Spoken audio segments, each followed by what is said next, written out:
This is Claim Your Potential, the Empowerment Podcast.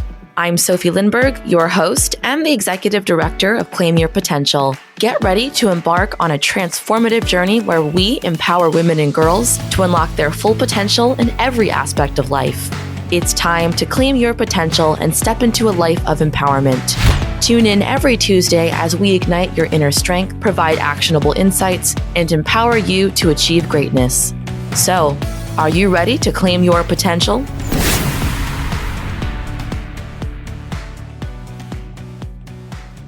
Hello, everyone, and welcome back to Claim Your Potential, the Empowerment Podcast. I'm your host, Sophie, and for this episode, we are joined by Ahira Smith to discuss navigating the depths of grief. For more than 15 years, Ahira worked in higher education, serving in multiple roles as an advisor, director, instructor, and program coordinator in the divisions of academics and athletics.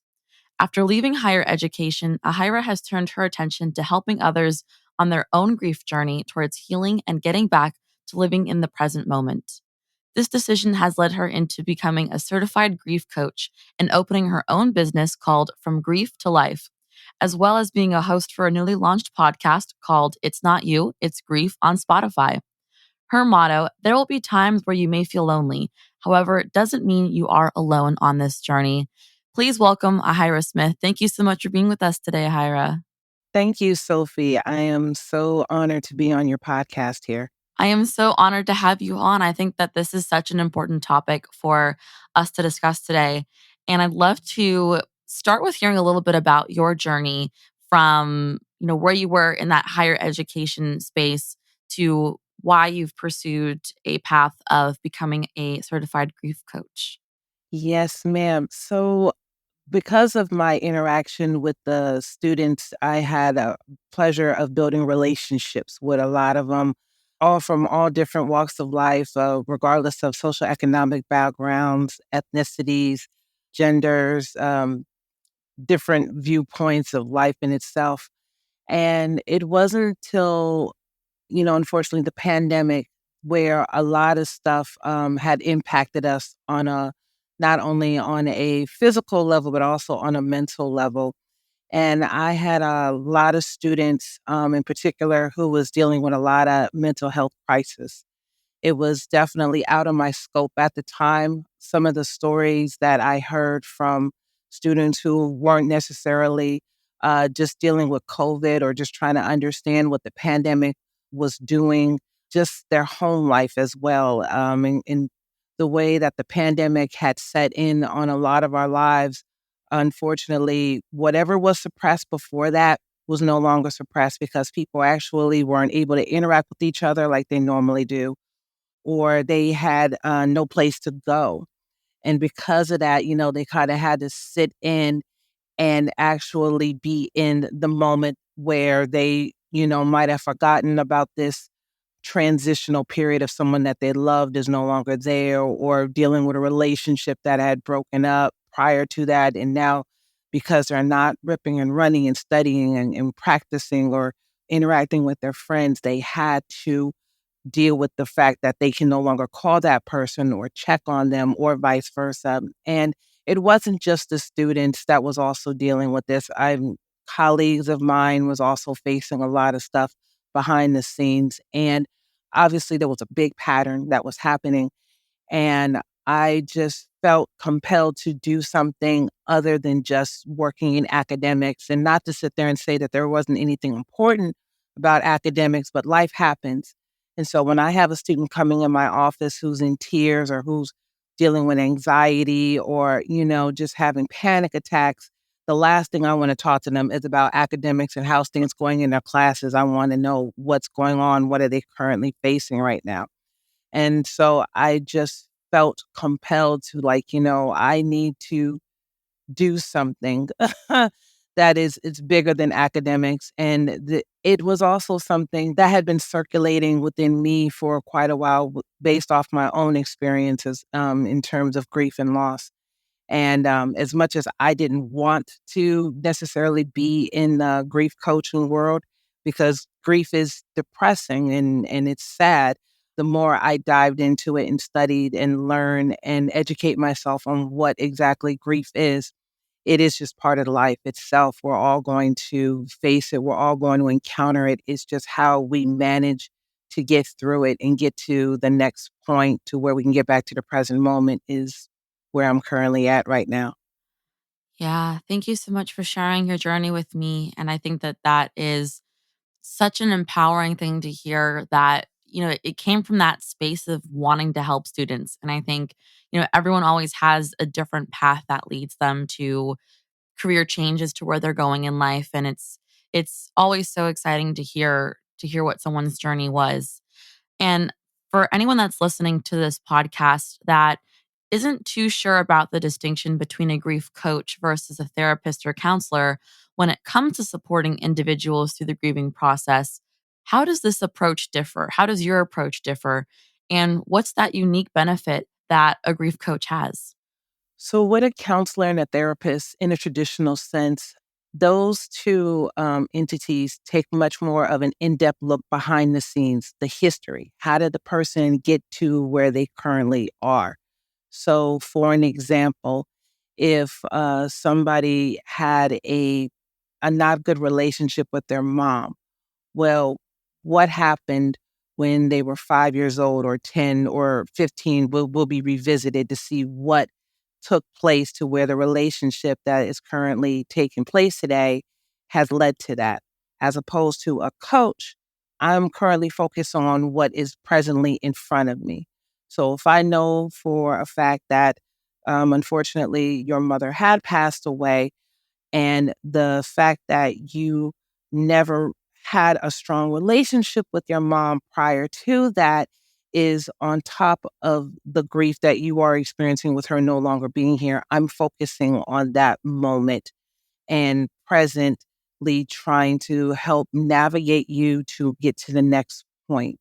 So I focus on what's currently happening in front of you. I don't necessarily go behind the scenes just because of the simple fact is that sometimes it's not even the fact that it would take a while to dissect it, but more along the lines that this is what's currently impacting you on an emotional, physical, mental, social level and emotional. So for me, I refer myself as a coach, just like a lot of people do as far as like athletics is concerned. And maybe because of my background being in athletics, as well as being a former athlete myself, coach is right here, right now, if that makes sense. Yeah, I think that distinction is very helpful for everyone. And I think that there are pieces to that I didn't know going into this interview, where especially focusing on what's that present feeling, what's that present emotion, and how can I navigate you through that. So I think that that's very important to provide some context for listeners there. And I know that you mentioned just a minute ago the types of emotions and feelings that people have when they're going through grief. And so can you share a little bit about maybe some strategies that you've used that individuals can employ to really address and to cope and to heal through their grief and foster that healing and resilience? I think one thing that needs to be understood is that there is no blueprint to grief. There isn't one. The way I grieve will be something different the way you grieve, based on the circumstances behind it. So, for an example, you can be one of three children in the same family. You guys were raised the same way, had a mom and dad in the household. You may be the only girl, and you may have two older siblings, and all of you are different ages, of course. And unfortunately, your father had passed away. Well, the way you're grieving about your father passing away is going to be different from that of the elder sibling. It may be the fact that you might have had a stronger relationship with your father versus the other one may have had a strained relationship. Or it may be the fact that yourself, you are much more of a physical person where you express yourself through hugs and through and consoling each other and holding hands, where the other person may want to isolate themselves and maybe want to just process what has taken place. And so I think it's important to understand that no two people grieve the same way. It is definitely a journey in itself. I think it's being more aware of the fact that you are in a state of grief. And more importantly, I think the first thing to really do is give yourself permission to grieve. We grew up in a society in the world today where we don't have enough time to truly grieve.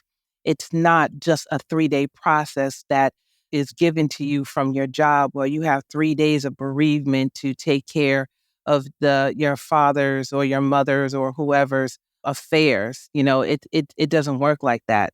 Because after the person has been laid to rest, guess what? You still have to take care of the paperwork. You still have to go to the probate court. You still have to figure out what to do with their belongings. What is their will, if there is a will. So I think the two big things is, one, to understand that grief is no blueprint to it. Everybody grieves differently.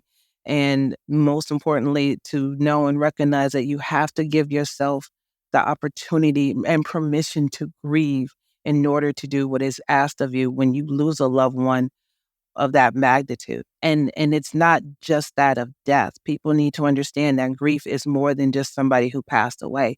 It's also something of a relationship ending. You could have been married for 15, 20 years, and then a divorce was brought into the mix. Now you're separated. You're grieving the loss of that marriage. You're grieving about the what ifs. You're grieving the secondary losses associated to that. Also, grief regarding your own well-being. You might have been at optimal health prior to the pandemic or COVID, but you might have encountered that, unfortunately, and now you can't run a marathon like you used to, or you're having difficulty breathing or getting up. So that in itself is a grief and loss. And there's just so many different facets of grief that people just don't really understand. And that's why it's important to really recognize that it is just part of the journey, because everything that I mentioned, to where people's health are going to change, people's relationships are going to change, loved ones are not going to be in their life for one reason or another. That's all part of the life's journey. Yeah. And I think it's so powerful there that you mentioned that grief is not just what we interpret it as. It's not just someone passing away, it's mourning those relationships. And I think that's so important for us to recognize and to understand that it's okay to go through that grieving process, even though that person is still there, they're still alive, they're still well. But it's still, as you said, that loss of a relationship, someone that you might have known your whole life or most of your life, and you've spent almost every day with them. And all of a sudden they're gone in some capacity. They're out of your life. And it's still that grieving process. And everyone still has that need to process those emotions. And I think that's so powerful that you said that, because I think a lot of the time we don't understand that we need to grieve from that. We think, oh, that person, maybe we broke up, maybe we got divorced, maybe they're no longer, a close friend of mine anymore. You know what? It's hard, but I'm going to get over it. But in reality, your body is your mind is processing that as a loss. Oh my gosh, I lost this person. So you're going to go through those stages of grief there, and I think that's so powerful to for our listeners to understand. I just want to make this point really quick before we continue on. So the statement, getting over it, I feel that's such a disservice, because there's no such thing as getting over it. I know for me, when I lost my dad, there was no getting over it. There was no getting around it. There was no getting underneath it. I literally and still currently am going through it. We have to be able to understand that we have to get through it in order for us to get towards the healing and get back to living in the present moment. I can tell you, when the pandemic hit, I saw so many people face things that they had suppressed for decades. And it was such an awakening, because of the simple fact is that they never had a time to deal with what was happening to them at that moment, because they had to get back to work. They had to fix the relationship. They had to move on, because that's what was told. That was what we were educated on doing. You got to keep going. You got to move on. But as I said before, not everybody grieves the same way. There is no blueprint to this. And so it's important to understand that words are very powerful. So when people are grieving, and it might have been 5 years, it might have been 5 months, it might have been 5 hours, you can't you saying you get over it, that is just such a cruel, cruel thing to say because you don't know what that person is internalizing and processing. So I think it's important that we really try to re-educate ourselves in how we speak to each other when we know grief is in the midst. Yeah, and thank you for adding that in there because that statement of, "Oh, you'll get over it eventually, it is what it is.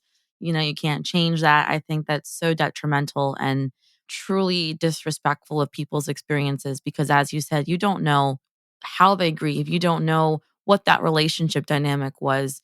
You don't know how they're processing their emotion and how they're really feeling about it. So I think that that's wonderful context to provide to everyone there. And I think that's something that absolutely needs to change about the way that we talk about grief is right. We have those stages of grief, and then everyone thinks, oh, once you get to acceptance, that's it. It's over. It's done. No more grief. Not at not at all. I can tell you right now, if you looked at the so-called 5 stages of grief, the one that consists of denial, anger, bargain, sad, depression, if you were to look at that and you have it on a piece of paper and you see these are the 5 stages of grief and you're gonna get this one, you're gonna get this one, this one, this one, this one, and then that's it. No, ma'am.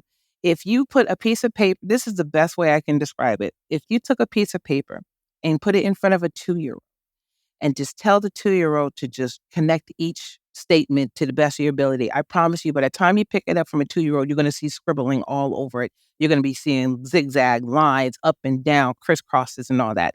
That is grief. That is the grief because it comes in waves. It comes in waves. You may be feeling great. You may be in a good state of mind. And then you can hear a song. You can smell a certain scent. You can hear a certain phrase. And then all of a sudden, you might be back in the anger. You might be back in denial. It just depends. But, the 5 stages of grief, it it's a nice checklist.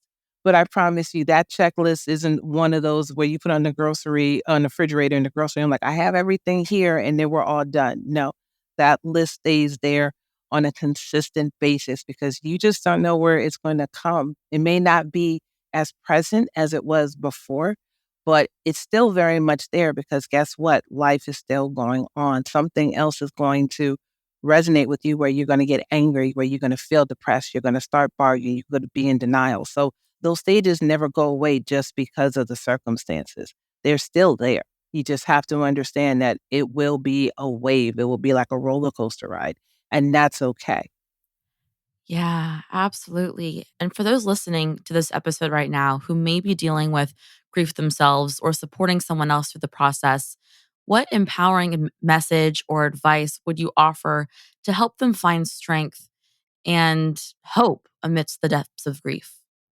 I'm a firm believer of faith.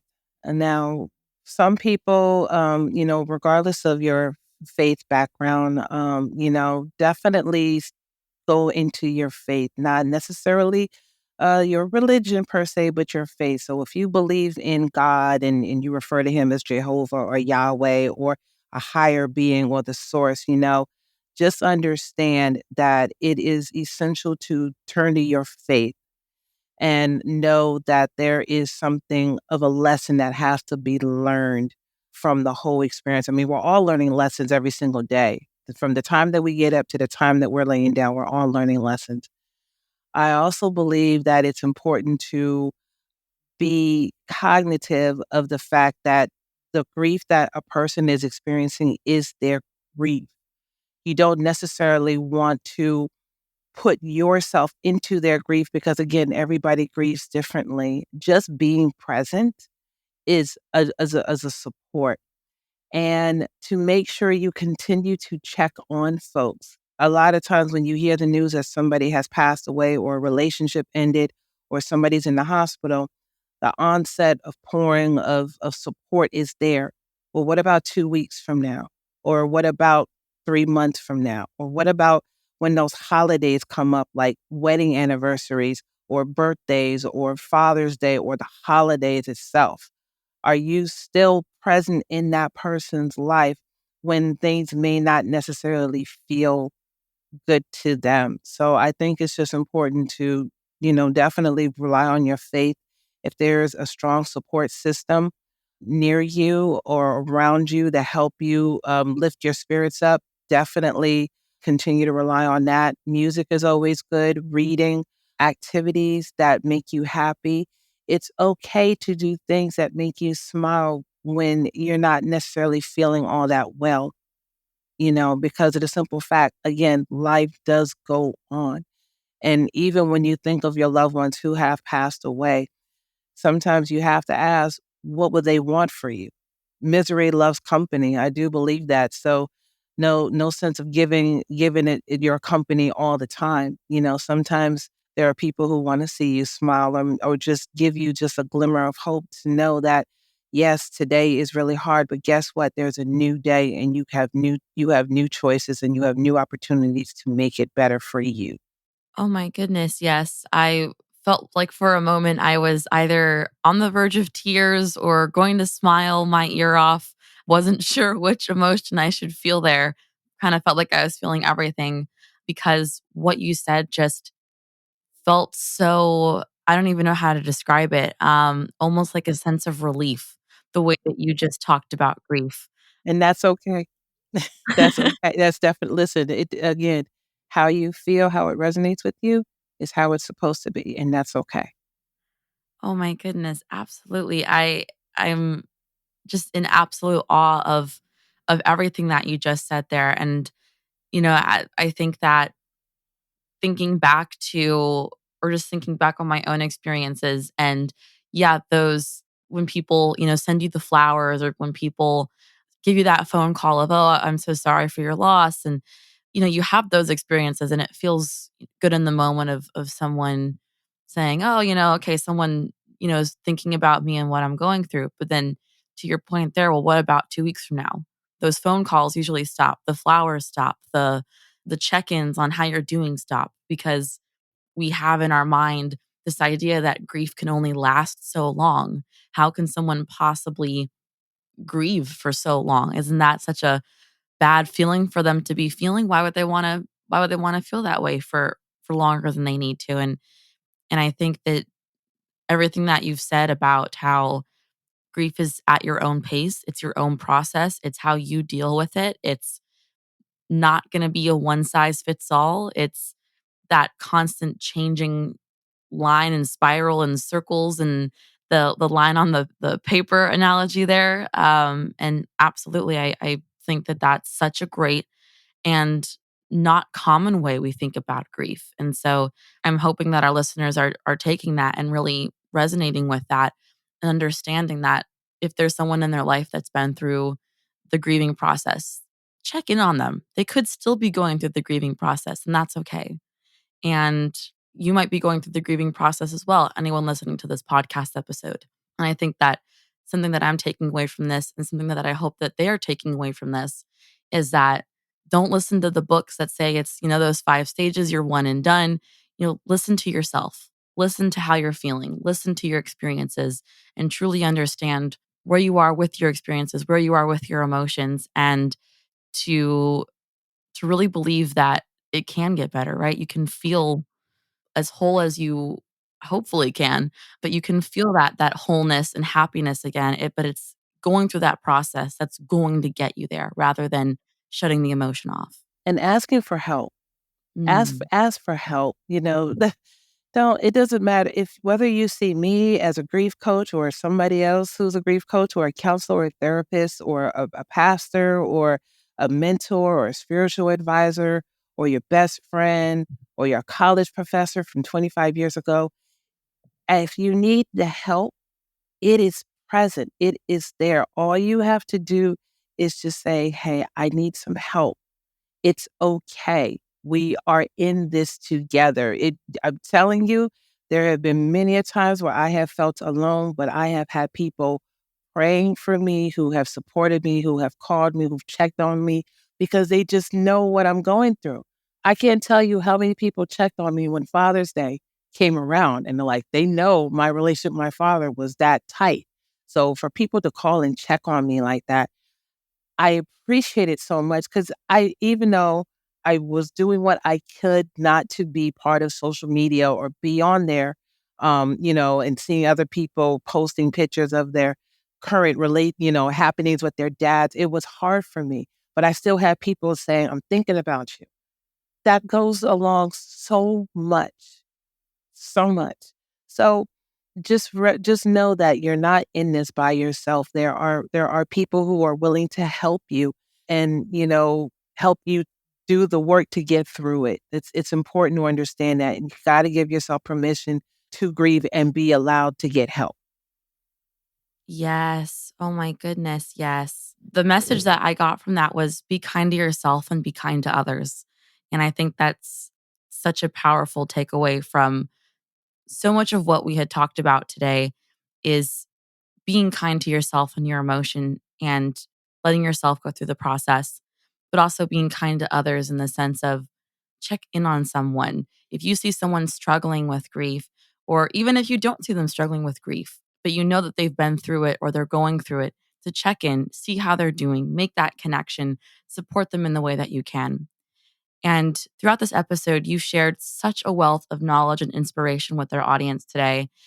And for our listeners that would love to connect with you and learn more about your work or reach out for further guidance and support, how can they do that? Yes, please visit my website. It's called From Grief to Life, from grief, the number two, life.com. That will give you an idea of my approach as far as being a grief coach is concerned. I definitely offer one-on-one sessions. I also offer group conversations and speaking engagements. I do those as well. And I would love to just be another support for you on your grief journey. And on top of the fact that people are, overwhelmed with the notion of grief or just trying to find a moment to acknowledge the grief is present, just as it was stated earlier by Sophie, just be kind to yourself. Give yourself grace to recognize the significance of that loss. It's not a quick fix. It is a process. But again, you don't have to do it by yourself. Definitely not alone. And with me, I am the type of person who really wants to make sure that the conversations that we have with one another is organic and authentic, supportive, intentional, and safe. And at the end of the day, I want to make sure that you, whether it's with me or somebody else, I want to make sure that you understand that you do matter and that not only are you seen, but you're also heard. And I think that's very, very important. Yes, that's such a wonderful closeout there. And I couldn't ask for a better message to all of our listeners. And I just want to say thank you so much for coming on to the podcast. It's been an absolute pleasure.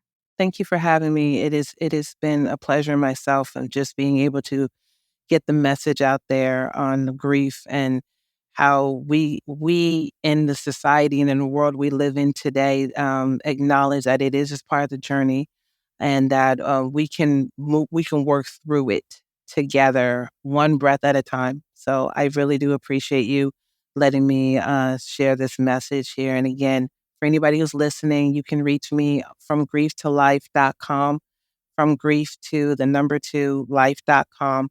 And let me see how I can help you get to the back to living in the present moment. Thank you so much, Ahira. It's been an absolute pleasure. Likewise, thank you.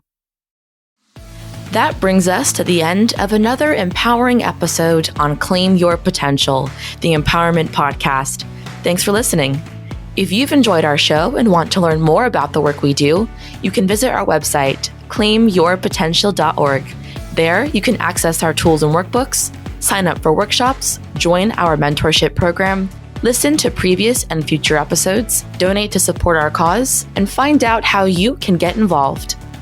For even more inspiring content, follow us on Instagram and Facebook at Claim Potential, where we share inspiration, educational resources, episode and program announcements, and other content designed to help you reach your full potential. Your support means the world to us, and a free way to support our show is by leaving a rating and review on the podcast streaming platform of your choice. Your feedback helps us grow and reach even more people with our empowering message. If you're unsure of how to do this, head over to our website's Leave a Review page for step-by-step instructions. Thank you to each and every one of you for being a part of this empowering community. Tune in next time as we continue our journey of learning and discover even more ways to claim your potential. Until then, remember that you have the power to create the life you desire. Keep striving and keep growing.